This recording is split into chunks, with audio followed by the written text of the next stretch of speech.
राधा मेरी स्वामिनी और मैं राधे को दास, जन्म जन्म मोहि दीजियो श्री वृंदावन को वास।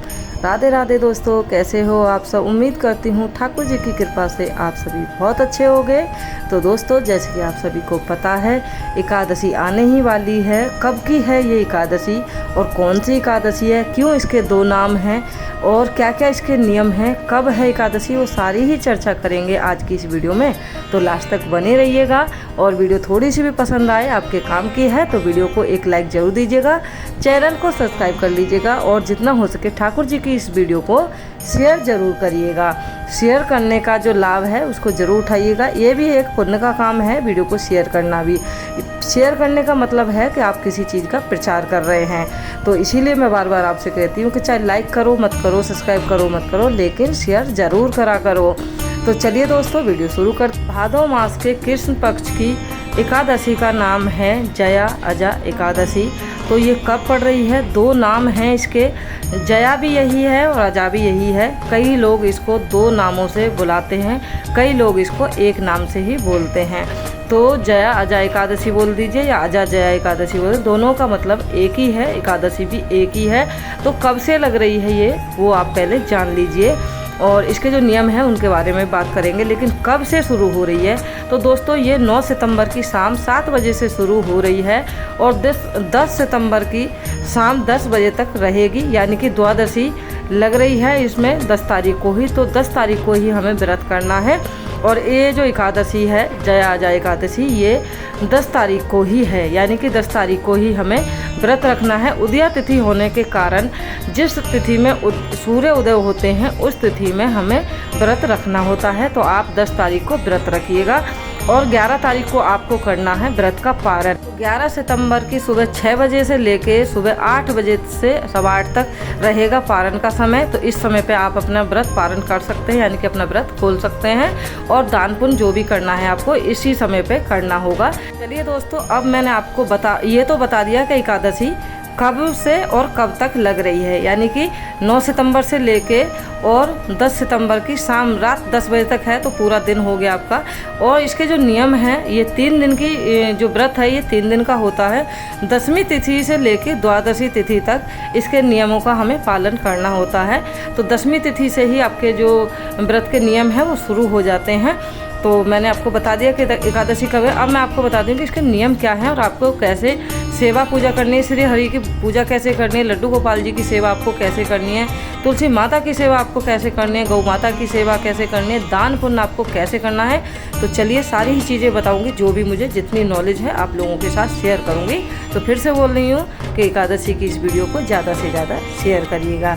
तो चलिए दोस्तों, सबसे पहले बात कर लेते हैं 10वीं तिथि की। 10वीं तिथि को आपको क्या क्या नहीं करना है और ना ही अपने घर में करने देना है। तो 10वीं तिथि को आपको क्या करना है, 10वीं तिथि में आपको एक समय ही भोजन करना है, यानी कि जैसे कि एकादशी लग रही है शाम 7 बजे से, तो आप कोशिश करिए कि दोपहर में ही भोजन करें। चाहे भले आप थोड़ा सा लेट कर लीजिए, जैसे आप 12 बजे करते हैं तो 2 बजे कर लीजिए, या फिर आप 1 बजे करते हैं तो 1-1:30 बजे करिए, यानी कि 1-1.5 घंटे लेट करिए ताकि आप लेट खाना खाएं तो आपको भूख ना लगे शाम को। तो शाम को आपको भोजन नहीं करना है क्योंकि एकादशी लग रही है 7 बजे से ही। लहसुन प्याज का बिल्कुल प्रयोग नहीं करेंगे और जो कटहल की सब्ज़ी होती है, मसूर की दाल होती है, ये चीज़ें भी नहीं खाई जाती हैं एकादशी में। तो इनका भी आप परहेज करिएगा। मांस मदिरा दारू जो भी लोग आपके घर में पीते हैं या आप भी खाते हैं तो वो नहीं खाना है, ना ही पीनी है दारू। कोशिश करना है कि घर में कोई भी इन चीज़ों का सेवन ना कर पाए। देखिए, करने से ज़्यादा, मान लीजिए आप खुद करते हैं तो खुद को तो आप कंट्रोल कर सकते हैं, लेकिन घर में जो करते हैं उनको रोकना भी एक बड़ा ही पुण्य का काम होता है, क्योंकि वो लोग पाप कर रहे हैं और उन्हें पाप करने से रोकना आपकी जिम्मेदारी है। आप रोकिए तो इस चीज़ का भी फल आपको मिलेगा। ठीक है जी। तो आपके घर की सुख शांति आपके हाथ में है, आपको बनाए रखनी है। ये सबसे पहला जो जिम्मा होता है एक गृहिणी का होता है। गृहिणी चाहे तो क्या नहीं कर सकती। एक गृहिणी जब पूरे घर को चला सकती है तो एक दिन का नियम तो करवा ही सकती है। कोशिश करिए धीरे धीरे उनके मन में भक्ति के बीज बोते रहिए, ताकि एक न एक दिन उनके मन में जब आप भक्ति के बीज बोएंगे तो वो बीज कभी ना कभी तो ज़रूर उगेगा। ऐसा मेरा मानना है। तो कोशिश करते रहिए, हमेशा कोशिश करने वालों की कभी हार नहीं होती। और आप कोशिश करते रहिए, गोपाल जी से प्रार्थना करते रहिए कि जो आप भक्ति के बीज इनके मन में बो रहे हैं अपने घर वालों के, वो कभी ना कभी ज़रूर जमे, कभी ना कभी वो पौधा ज़रूर बने। तो चलिए अब बात करते हैं आगे। मैंने आपको बता दिया, चावल में आपको बिल्कुल परहेज रखना है। चावल ना ही तो दशमी तिथि में आपको खाने हैं, ना ही आपको एकादशी तिथि में खाने हैं, और द्वादशी तिथि में चावल आपको ज़रूर ज़रूर ज़रूर ही खाने हैं, और गोपाल जी को भी भोग लगाना है चावलों का। तो चलिए ये तो बातें हो गई। और हाँ, एक बात और, दशमी तिथि में ही आपको तुलसी माता को भी तोड़ के रख लेना है अपने ठाकुर जी के लिए, लड्डू गोपाल जी के भोग के लिए, श्री हरि के भोग के लिए, शालिग्राम जी के लिए, क्योंकि तुलसी का प्रयोग बहुत ज़्यादा होता है। बिना तुलसी के वो कोई भी भोजन, कोई भी भोग स्वीकार नहीं करते हैं, आपको पता ही है। तो तुलसी माता को भी एक दिन पहले ही तोड़ के रख लेना है आपको। और तुलसी माता में एकादशी के दिन जल नहीं देना है, दीप धूप दिखाना है, क्योंकि तुलसी माता भी हमारे श्री हरि के लिए वो व्रत रखती हैं। और उस दिन आपको फलाहार ही भोग लगाना है कन्हैया को, क्योंकि देखिए उस दिन भगवान को भी आपको अन्न का भोग नहीं लगाना है। ऐसा जैसा मैं करती हूँ मैं आपको वही बता रही हूँ, बाकी आपके घर में अगर लगाते हैं तो ज़रूर लगाइएगा। तो चलिए अब बात करते हैं गाय माता की। गाय माता की भी आपको सेवा जरूर करनी है, एकादशी को भी और द्वादशी को भी। अब बात करते हैं एकादशी के बारे में कि एकादशी के जो व्रत शुरू होगा उसमें आपको किस समय पे उठना है सुबह। तो दोस्तों सबसे जो शुद्ध समय होता है वो होता है ब्रह्म मुहूर्त का। तो आपको ब्रह्म मुहूर्त में उठना है। ब्रह्म मुहूर्त में उठ के सबसे पहले आपको करनी है अपने घर की साफ़ सफाई। घर की साफ़ सफाई करने के बाद आप जाएंगे अपने खुद की सफाई करने के लिए, यानी कि नहाने धोने के लिए, अपने तन की सफाई करने के लिए। जब आप नहा धो के आ जाएंगे उसके बाद आपको मंदिर में जाना है, मंदिर की सफाई करनी है, मंदिर के बर्तन वगैरह जो भी होते हैं सारा करना है। उसके बाद आपको क्या करना है, सबसे महत्वपूर्ण काम है सुबह ब्रह्म मुहूर्त में आपके घर का जो मेन मुख्य दरवाज़ा जो है उसको ज़रूर खोलिएगा, क्योंकि वो जो समय एक ऐसा होता है उस समय पे ही श्री हरि विष्णु माता लक्ष्मी हर इंसान के घर में प्रवेश करते हैं। तो वो वहीं पर आते हैं जहाँ पे साफ़ सफाई होती है और दरवाज़ा खुला हुआ होता है। तो सुबह सुबह इस काम को ज़रूर करिएगा। उसके बाद आपको क्या करना है, थोड़ा सा हाथ में गंगाजल ले लेना है और गंगाजल लेके पूरे ही घर में गंगाजल को छींटे दे देने हैं, ताकि अगर गलती से कोई कोना गंदा रह गया हो तो पूरा ही घर आपका शुद्ध हो जाए। और कोशिश करिए ब्रह्म मुहूर्त में ही आपके घर के जितने भी सदस्य हैं वो उठ जाएं। जब आप पूजा करें तो घर में कोई भी व्यक्ति सोया हुआ ना रहे। जब भगवान आपके घर में प्रवेश करें तो आपके घर के हर सदस्य पे वो अपनी दया दृष्टि बनाएं। इसलिए बोला जाता है कि घर में पूजा के समय पे कोई भी नहीं सोया हुआ होना चाहिए। तो चलिए ये तो मैंने आपको बता दिया उठना कब है। अब मैं आपको बताती हूँ कि आपको लड्डू गोपाल जी की सेवा कैसे करनी है। अगर आपके पास लड्डू गोपाल जी हैं तो जैसे आप नहा के आ गए, मंदिर की सेवा, मंदिर की साफ़ सफाई आपने कर ली, बर्तन कर ली सारा, उसके बाद अपने ठाकुर जी की सेवा करेंगे, यानी कि उनको स्नान कराएंगे। ठाकुर जी को आप पंचामृत से स्नान करा सकते हैं, दूध से स्नान करा सकते हैं, मधुधारा स्नान करा सकते हैं, सहस्त्र धारा स्नान करा सकते हैं। अगर कुछ भी नहीं है तो यमुना जल डाल के सादा जल से स्नान करा सकते हैं।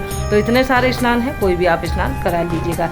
उसके बाद आप ठाकुर जी का करेंगे सुंदर सा श्रृंगार, पीले वस्त्र पहनाएंगे। पीले नहीं है तो आप फिर किसी भी कलर के पहना दिए, उसी में भगवान खुश हैं। वैसे जो एकादशी का होता है वो पीला विशेष होता है, तो पीले कलर की पोशाकें पहनाई। कोशिश करिए कि आप पीले ही पहना पाए, पीले ही पुष्प अर्पित करिएगा। पीले नहीं है तो गुलाब के, कमल के, किसी भी कलर के फूल जो हैं आप अर्पित कर सकते हैं। जैसे गुलाब की माला, कमल के जो फूल होते हैं उनकी माला, अगर गेंदे की फूल की मिल जाए तो बहुत ही अच्छा है, वो पीला होता है और एकादशी का पीला विशेष भी है। ठीक है जी, तो ये हो गई। फिर आपको करनी है हरि विष्णु की पूजा, यानी कि आपके घर में जब आप एकादशी का व्रत कर रहे हैं तो विष्णु भगवान की, माता लक्ष्मी की प्रतिमा जरूर होनी चाहिए और उनकी ही आपको सेवा करनी है। शालिग्राम जी की भी सेवा करनी है, गैया मैया की सेवा करनी है आपको। तो चलिए अब बात हो गई है, जब लड्डू गोपाल जी की सेवा करा के आप उनको सेवा करके उनको सिंहासन पे विराजमान कर देंगे, उसके बाद आप श्री हरि विष्णु की सेवा करेंगे, उनको दीप धूप दिखाएंगे, चंदन लगाएंगे। और उसके बाद बैठ के सबसे पहले आपको क्या काम करना है, अगर आप अपनी इच्छा से ऐसे ही व्रत कर रहे हैं तो कोई बात नहीं। अगर आप किसी इच्छा पूर्ति के लिए व्रत कर रहे हैं, कोई कामना रख के व्रत कर रहे हैं, तो उसका आपको संकल्प लेना होगा, तभी आपकी मनोकामना पूरी हो गई। तो सब संकल्प लेने का तरीका मैंने कई बार बताया है, आज फिर बता रही हूँ। जब भी आप संकल्प लें तो हाथ में जल जरूर लें। जल नहीं है तो जल नहीं ले रहे हैं तो पुष्प ले लें। पुष्प नहीं ले रहे हैं तो आप सफ़ेद तिल ले लें। पूजा में, एकादशी की पूजा में चावल का प्रयोग मत करिएगा, क्योंकि चावल का परहेज होता है। चावल की जगह पे आप सफ़ेद तिल ले सकते हैं। तो इनमें से कोई भी एक चीज़ लेके आप संकल्प लीजिएगा, अपने मन में संकल्प बोल के और अपने हाथ में रखिएगा उसे। फिर आपको सुनना है एकादशी महात्म्य में एकादशी की कथा। एकादशी की कथा सुन के आप जो भी आपने हाथ में चावल या फूल या जल जो भी लिया है उसे आप श्री हरि के चरणों में छोड़ देना है और प्रार्थना करने के प्रभु आप ये मेरी इच्छा जरूर पूरी करें और मैं इसी कामना के लिए व्रत कर रहा हूँ। और व्रत जो है पूरे विधान से करें, ब्रह्मचार्य का पालन करें, किसी से बुरा ना बोलें, अपशब्द ना बोलें, किसी के लिए अपने मन में बुरी भावना ना रखें, छल कपट ना करें किसी के साथ। ऐसा ना हो कि आप एकादशी का व्रत कर रहे हैं, मन में आप छल कपट रख रहे हैं तो एकादशी का बुरा प्रभाव आपके जीवन पे पड़े। कहते हैं ना कि इंसान कुछ नहीं जानता लेकिन भगवान सब जानते। भगवान को तो सारी पता है आपके बारे में, उनके पास तो सारी किताब है आपकी कि आप अच्छी भावना के लिए व्रत कर रहे हैं या किसी के बुरे के लिए कर रहे हैं। तो अगर अच्छे के लिए कर रहे हैं तो अच्छा ही होगा आपका, और आप किसी बुरी भावना के लिए कर रहे हैं तो आपका बुरा होने से कोई भी नहीं रोक सकता। तो चलिए अब बात करते हैं व्रत के बारे में कि व्रत आपको कैसा करना है। आप फलाहारी व्रत करते हैं तो वो कर सकते हैं, निर्जला कर सकते हैं तो वो रख सकते हैं। आप अन्न तो खाएंगे ही नहीं, क्योंकि एकादशी के दिन अन्न नहीं खाया जाता है। कहते हैं कि गलती से भी एकादशी के दिन बिना पूजा पाठ करे, बिना नहाए धोए, भूखे गलती से भी कोई रह जाए ना व्यक्ति, तो उसे भी एक पूरे व्रत करने का ही फल मिलता है। तो इसलिए एकादशी को कोशिश करिए कि आप अन्न ग्रहण ना करें।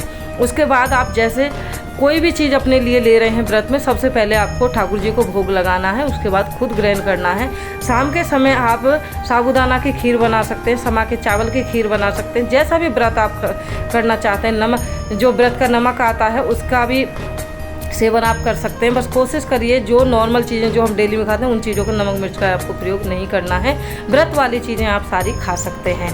फिर बात करते हैं द्वादशी की। द्वादशी में आपको जल्दी उठना है ब्रह्म मुहूर्त में ही, और जैसे आपने पहले दिन सेवा की एकादशी के दिन, वैसी ही आपको द्वादशी में करनी है। व्रत का जो समय वो मैंने पहले ही बता दिया आपको, 6 से 8 तक रहेगा। और इसी समय पे आपको दान पुण्य करके, दान के पैसे डाल के गुल्लक में, भगवान की जो आपने दान पेटी रखी हुई है मंदिर में, बाहर जहाँ पे भी आपको दान करना है, उसके बाद आप अपने व्रत का पारण कर लीजिएगा भगवान को भोग लगाने के बाद। और कड़ी चावल का भोग जरूर लगाइएगा। कड़ी चावल चाहे किसी भी रूप में दीजिए, खिचड़ी में, खीर में, चाहे कड़ी चावल कैसे, लेकिन चावल का भोग भगवान को जरूर लगेगा।